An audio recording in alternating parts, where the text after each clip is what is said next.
Hello everyone. Back again with film recaps. In this video, I'm going to recap one of the horror slasher films from 2023, titled Totally Killer. Before we get to the storyline, I'd like to wish everyone a happy and great day. Without further ado, let's get straight to the storyline. The movie begins with the narrator recalling an awful event that took place 35 years ago in a town called North Vernon. Back in October 1987, a girl named Tiffany was brutally murdered in her garage on the night of her 16th birthday party. Merely 2 days later, another girl, Marissa, was found dead at her family cabin in the woods. Then, on Halloween night, a third victim named Heather was also brutally killed in the parking lot of an amusement park. Turns out all three victims were 16 years old and had been stabbed 16 times, so the killer is named Sweet 16 Killer. It is then revealed that the killer never murdered anyone after that, and their identity was also never found out. Ever since then, the killer's mask has become very famous, and every Halloween, people dress up as the Sweet 16 Killer. In the present day, we're introduced to a local man named Chris Dubossage, who hosts a podcast about these instances. Every Halloween, he conducts a tour of the murder sites for visitors. It almost appears that he has nothing else going on in his life besides this true crime event. In the following scene, we see a teenage girl named Jamie, who is getting ready to head out for a Halloween concert. Moments later, her mother, Pam, shows up and forbids her from going outside. It turns out that Pam was close friends with the three girls who were murdered in 1987. So, even after 35 years, she is still scared of the killer. However, Jamie insists on going, claiming that she is good at self-defense. Her father, Blake, observes the two arguing and offers to drive Jamie to the concert, just as he notices someone messaging his wife, and Pam claims it's just a mom group chat. Later on, Blake brings Jamie to her best friend, Amelia's house. There, Amelia's mother, Lauren, is also present, and it's revealed that she is an old classmate of both Pam and Blake. Lauren complains that her boss does not allow her to rest even on Halloween, and leaves for work. After this, Blake accompanies the girls to the concert. Meanwhile, Pam is alone at home, when a masked man appears on her doorstep. She believes it is just another dressed-up guy, and offers him candy. However, as soon as she notices a knife in his hand, she immediately closes the door. She quickly calls the cops, but the man bursts through the door, and attacks her. Surprisingly, she also puts up a good fight, as she has been preparing for this day since she was 16 years old. After a while, Pam pulls out a knife, and threatens the killer that the cops can arrive anytime soon. This makes him somewhat scared, so he decides to leave. But just as Pam exhales a sigh of relief, he suddenly appears from behind, and strikes her. He then continues to stab her exactly 16 times, until she passes away.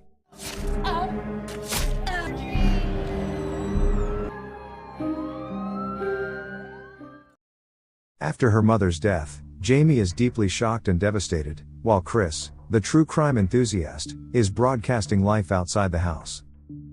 The following day at school, the police arrive and ask her where her father was when the murder took place. They speculate that Blake may have been involved, because Pam and Chris often texted one another, and maybe they were having an affair. However, Jamie quickly shuts down the suspicion, claiming that her father could never do such a thing, and blaming the police for failing to catch the killer 35 years ago. After school, Jamie heads to a science fair, where Amelia is busy with a makeshift time-traveling machine. Amelia shares that her mother, Lauren, had previously worked on a time-traveling project, but never finished it. Now, with her mother's old notes, she is determined to build a functional time-traveling machine. She wants to test if they can travel back in time to prevent the killer's actions, and Jamie adds that her mom would be still alive if they were able to prevent him. To do so, Amelia has set the date to October 27, 1987, when the first murder took place. Later in the evening, Jamie watches Chris's Killing podcast, but her dad tells her to stop listening to him since the man always turns tragic murders into entertainment, especially the one from 35 years ago. The next day, Jamie meets Chris at a cafe. She directly asks him if he and her mom were having an affair, but he denies it. He clarifies that Pam was deeply invested in solving the serial killer case, therefore, they used to text each other. He also reveals that Pam had received a note with a death threat from the killer after the last murder 35 years ago, stating she would be the next victim. Later that day, an upset Jamie returns to the science fair to meet Amelia. But then all of a sudden, the killer shows up and starts attacking Jamie, but the girl manages to run and hide. In an attempt to save herself, she accidentally enters the time machine, aka the photo booth, and she tries to turn it on. Unfortunately, the killer follows her, and when he tries to stab her, he accidentally plunges the knife into the photo booth stall's control panel. This generates extra electricity, which instantly activates the time machine. Luckily, before the killer can get her, the machine works, and Jamie is transported to 1987, exactly to the day of the first murder.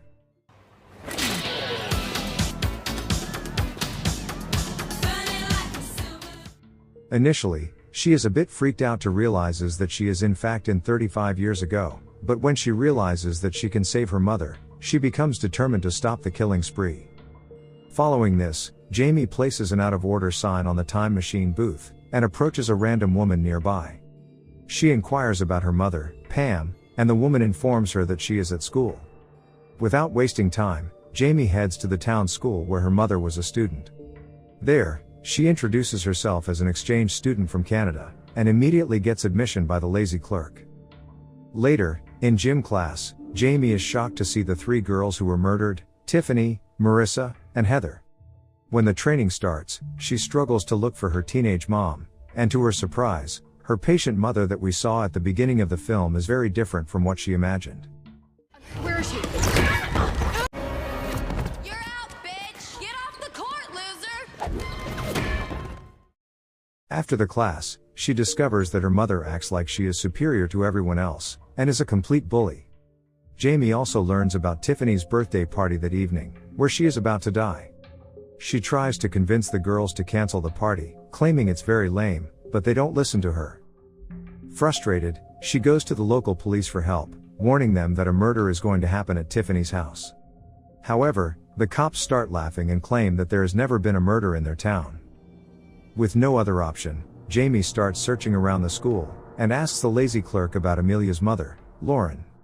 She then enters Amelia's mother class, and finds Lauren there, even though she's a bit confused by Jamie.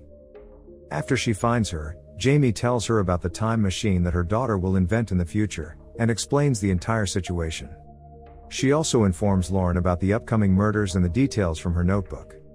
Surprisingly, Lauren believes her because no one else knows about the secret notebook, and her plan to build a time machine. Jamie adds that she wants to stop the killer from killing people, including her mother, and that the only way for her to return to the future is with Wi-Fi. Since it doesn't exist in 1987, she needs Lauren's expertise to find an alternative solution. The scene then shifts to 2023, where we see Blake frantically searching for Jamie and talking to the police. Just then, Amelia walks up to them, and reveals that Jamie used her time machine to travel back in the past. Naturally, no one believes her, but Chris is intrigued by what she just said. Meanwhile, in 1987, Lauren and Jamie attend Tiffany's evening birthday party to prevent the murder. At the party, Jamie meets a teenager named Doug, who always got bullied, and would later end up as her principal. There, Jamie notices an attractive guy, and is immediately smitten. However, she is shocked when she discovers that the guy is none other than her father, Blake. She also learns that Tiffany and Blake are in a relationship, and her parents, Blake and Pam, haven't started dating yet. After that, she tries her best to keep the three girls safe, but they don't seem to want her help, and just keep making fun of her. Moments later, Tiffany takes a boy upstairs for some fun. However, she quickly goes to the bathroom for a while, but when she returns, the guy is gone. She hears sounds coming from the closet, and decides to wait for the boy to come out. All of a sudden, the killer comes from the closet and walks towards her, before brutally stabbing her.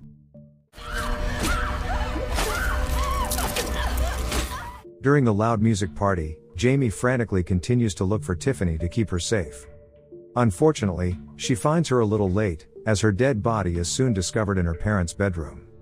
Although terrified, Jamie realizes that she can change things in the past. Tiffany was found dead in the garage in the regular timeline, but now, in this altered timeline, she is found in her parents' bedroom. Afterwards, Jamie and Lauren walk Pam home, because they don't want her to be alone with a killer on the loose. When Pam asks her how she knew about the murder, Jamie claims she's psychic, and that's how she predicts who will be killed. The three then decide to stay together for the night, and Jamie asks Pam if she knows anyone who might hate them enough to kill them. In response, Pam admits that many people could be the killer, because she and her friends have bullied a lot of people. Back in 2023, we find Amelia working on her time machine, determined to figure it out and bring Jamie back. Suddenly, Chris arrives, and shows his interest in checking out the time machine. As they talk, Chris suddenly realizes that he has been remembering the information incorrectly. The brutal murder of Tiffany had actually taken place in the bedroom, not the garage as he initially thought. It turns out that Jamie's actions in the past are causing a ripple effect in the time continuum. Finally, Amelia and Chris look at a picture from 1987, and notice that Jamie has indeed traveled back in time. Back in the past, Jamie tries to prevent the group from going to the cabin, where the next murder will take place. She convinces Marissa that they should go to the city instead. Hearing this, Marissa says they can go to her parents' condo instead, and Jamie agrees. The teacher then assigns Jamie to partner up with the odd, frequently bullied boy named Damon, and she notices the strange drawings in Damon's notebook. Afterwards, Marissa and the girls pick Jamie up, and are on their way to Marissa's parents' condo. But when they arrive there, Jamie is horrified to see that it's not a condo, but the very same creepy-ass cabin in the woods where Marissa died. Jamie tries desperately to persuade them to leave, but the other guys show up, and they decide to party at the cabin. Worried, Jamie tries to lay down some safety rules inside the cabin, but no one pays any attention to her. Later that evening, one of the guys calls Jamie a party pooper, and locks her out of the cabin. Desperate to get in, she searches for a way when she stumbles upon a window. Peering inside, she witnesses Heather, one of the three victims, lying on the bed, unconscious. In the meantime, Marissa and the other guy decide to spend some time outside. It is then revealed that the killer is already waiting inside the cabin. He emerges out of the closet, and slowly approaches Heather while turning on the radio loudly. Heather wakes up just in time to escape the room, but the killer catches up, throws her down the stairs, and moves to murder her. This changes the order of deaths, and instead of Marissa, it's Heather who dies. The other friends band together to stop the killer, but they are also beaten by him, despite their survival. After the killer runs out of the house and leaves them alone, the teens head to the police station to report the murder. Jamie tries to help by giving them the killer's blood for DNA testing, but the cops don't even know what DNA is. At school, Jamie talks to Damon, and it is revealed that he's just a normal nerdy boy who has nothing to do with the killer, and then Doug shows up and tells them to get inside the class. After the incident, the entire gang and Jamie begin planning how to catch the killer. They decide to use Marissa as bait, since Jamie is aware that she's the final person to be murdered in 1987. However, this time, they will be ready to capture him the moment he appears. On the other hand, Lauren needs enough force to power the time machine. She will work on turning a popular attraction into a makeshift time machine for Jamie to travel forward, while in the present day, Chris helps Amelia fix their machine. The movie then cuts to Halloween night, where Marissa strolls through the amusement park, while the killer discreetly follows her. She enters a haunted house building, where the rest of the group is anxiously waiting for the killer to appear.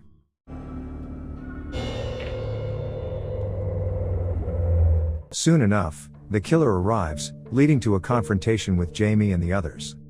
They all huddle in one room, where the gang has a hard time fighting the killer, before Jamie finally manages to stab him. Just when the killer is about to stab Jamie, one of her friends sneaks up from behind, and fatally stabs him. They then unmask the killer, who turns out to be their own classmate, Doug. It is then revealed that a year ago, a student named Trish tragically died in a car accident. Shockingly, the bullies, including Tiffany, Marissa, and Heather, were responsible for her death. They had nicknamed her Fat Trish due to her physique. One evening, the three girls invited Trish for a sleepover at Tiffany's house, and planned to get her drunk to make her talk about her rumored affair with their coach. They continued to push her to drink more, even when she began to cry and was clearly upset by the whole situation. Eventually, Trish left the house in a drunken state and ended up getting into a car accident. However, unknown to the girls, Trish was in a relationship with Doug, who was left devastated. So, in order to avenge his love, he put on a mask and started killing the bullies. Hearing all this, Jamie hates her mother, Pam, for being so mean, but Pam explains that she wasn't at the sleepover because she fought with Tiffany. She claims she would never do something so terrible, and Marissa verifies that Pam was not involved in this. So, Jamie is now confused about why Doug the killer would leave Pam a threatening note, and eventually kill her in 2023. But before they can process this, the second killer appears behind Marissa and murders her. This guy follows Jamie, and kills Chris's father on the way, who was on live TV. They eventually get into the time machine, which is now finally working, and Lauren explains to Jamie that once the ride starts, she must stay within it. And if she doesn't, she will be hurled against the wall and explode. Unfortunately, as the two are conversing, the killer arrives and attacks them. Jamie urges Lauren to leave immediately, which she does, and then Jamie turns on the machine. All of a sudden, Pam arrives at the scene to help Jamie, and that's when the brawl between them kicks off. When the vehicle starts spinning fast, Jamie, Pam and the killer are pinned up against the wall of the time machine. But, the killer is familiar with the laws of physics, and manages to walk over to Pam and is about to attack her. He stabs her once, and Jamie pushes her mother out of the ride, when the killer's mask is removed by the force, exposing Chris from 2023 as the perpetrator. Here Chris admits that he had no idea that Doug was the original killer, and Chris murdered Pam only to keep the Sweet 16 killer story alive after 35 years. He also gave Jamie a fake warning note in order to generate more content for his podcast and make him more famous. He was tired of being compared to his father, who was far more successful and prominent, so he murdered him as well. Chris then moves to attack Jamie, and the two engage in an intense fight. Fortunately, our girl gains the upper hand, and shoots him with a nail gun. Jamie kicks him into the spinning machine, killing him. You're out, bitch! I'm Jamie.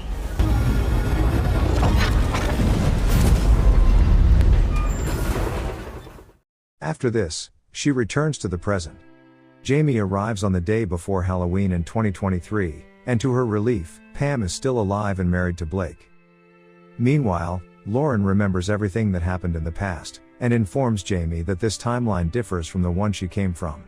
Therefore, Lauren has created a book in which she has recorded everything that has changed. Suddenly, a man greets Jamie and walks into the house, and Jamie asks who he is. Lauren then explains that in this timeline, Jamie's parents got together earlier than they had originally, and now she has a 34-year-old brother named Jamie, and her name is now Colette. To add, Lauren is now a bioengineer, and Amelia is still Jamie's best friend. Lastly, Chris in this timeline has been living in a monastery in India, traumatized by witnessing his father's death on live TV, without realizing it was himself from a different timeline. Okay guys, that's all the recap of Totally Killer 2023. Thanks for watching. See you again in the next video.